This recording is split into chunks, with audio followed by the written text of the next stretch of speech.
வணக்கம். அனைத்து உறவுகளுக்கும் எனது இனிய காலை வணக்கத்தை தெரிவித்துக் கொள்கிறேன். உங்களிடத்தில் ஒரு சிறு சோதிட குறிப்பை பகிர்ந்து கொள்ள வருகிறேன். ஒரு ஜாதகத்தை பார்த்தவுடன் இவர் வாழ்க்கையில் வெற்றி பெற்று விடுவார் என நாம் சொல்லிவிடலாம்.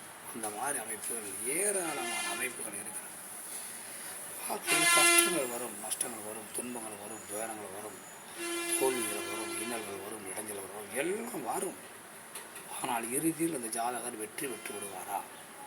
வாழ்க்கையில் தண்ணீரை பெற்று விடுவாரா? பேர் புகழ் அடைந்து விடுவாரா? செல்வாக்கு பெற்று விடுவாரா? செல்வங்கள் நிறைந்த வாழ்க்கையை வாழ்ந்து விடுவாரா? சுகபோகமான வாழ்க்கையை அனுபவித்து விடுவாரா என்பதையெல்லாம் நாம் இறுதியிலே பார்க்க வேண்டும். கஷ்டமில்லாத மனிதன் உலகத்தில் யாருமே இல்லை. டாட்டாவாக இருந்தாலும், பிர்லாவாக இருந்தாலும், அம்பானியாக இருந்தாலும், பில்கேட்ஸாக இருந்தாலும், உலகத்தில் உள்ள 10 பணக்காரர்களை ஒருவராக இருந்தாலும் கூட அவர்களும் ஆரம்பத்திலே மிகவும் சிரமப்பட்டு சொல்லில் அடங்கா துன்பங்களை, துயரங்களை பட்டுத்தான் மேலே வந்தவர்கள். அதனால் நாம் கஷ்டப்படுவது என்பது பெரிய விஷயம் அல்ல. வெற்றி என்பது இறுதியில் கிடைக்குமா என்பதை நாம் பார்க்க வேண்டும்.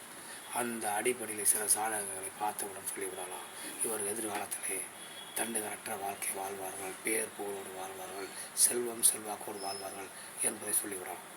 அந்த மாதிரி அமைப்பு எவை என்பதை நாம் இப்பொழுது பார்ப்போம். குரு பகவானும் சனி பகவானும் ஒரு ஜாதகத்தில் எந்த வீடாக வேண்டுமானால் இருக்கட்டும் சேர்ந்திருந்தால் அந்த ஜாதகர் இறுதியில் தன்னிறைவான வாழ்க்கை வாழ்ந்து விடுவார். அல்லது குரு பகவானும் சுக்கிர பகவானும் சேர்ந்திருந்தால் அந்த ஜாதகர் இறுதியில் தன்னிறைவான செல்வாக்கான செல்வ வளத்தோடு வாழ்க்கை வாழ்ந்து விடுவார்.